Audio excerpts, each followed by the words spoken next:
Hello everyone. I watch a lot of YouTube, not surprisingly. I'm sure you all do as well. That's why you're here on YouTube watching this. And I see a lot of YouTube creators and general video makers making this mistake, which to me is just immediately visible the moment I see them make it in a video, right?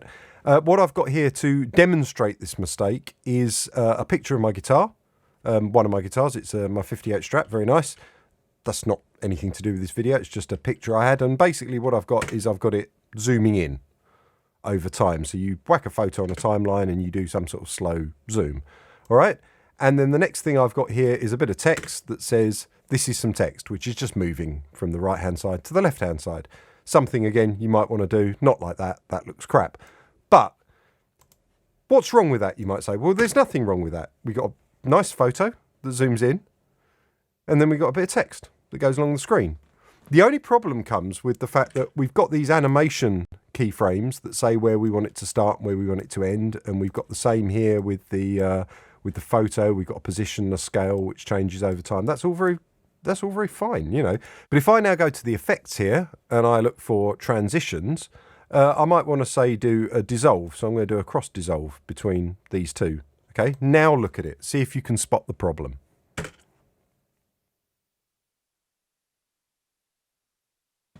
If you didn't spot it that time, I'm going to make the crossfade even longer. Let's see whether you can spot the problem.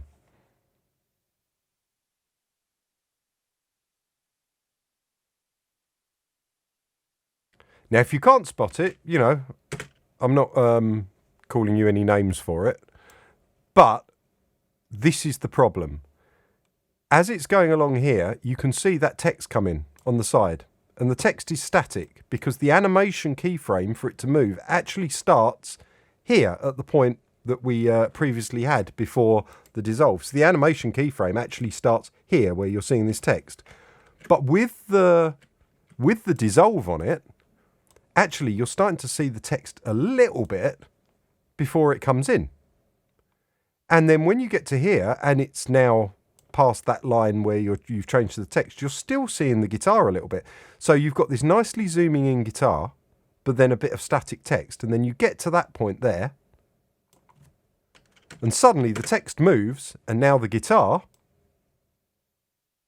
is not moving at all. So you had this nicely fading in, sort of zooming in guitar, and now as it's fading out, the guitar stopped moving.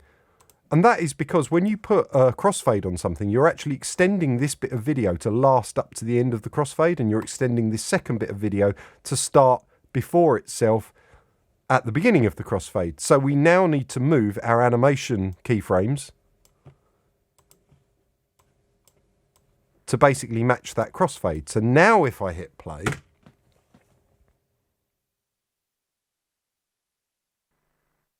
the text starts moving as you see it, and the guitar keeps moving underneath the fade.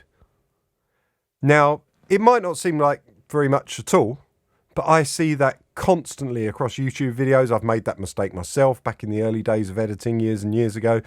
And it's the thing that I see out of most newcomers and most newbies to editing. They'll do all their little movement and go, oh, I've got a bit of text coming and that looks fancy. I like that, which is great. And then they'll crossfade things, and then things will start and look a little bit dodgy. Let's once more just look back and see what it looks like if we don't do that.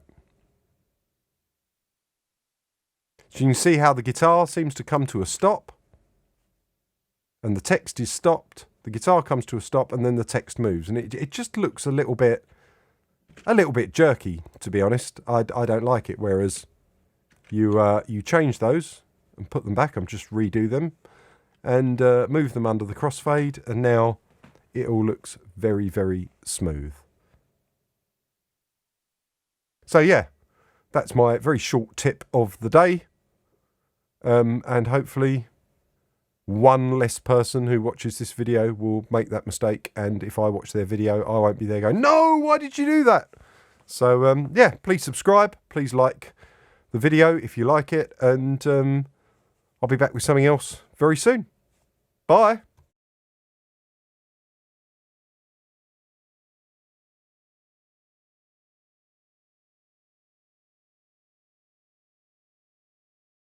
Go on, click on another one of my videos. You know you want to, really. please.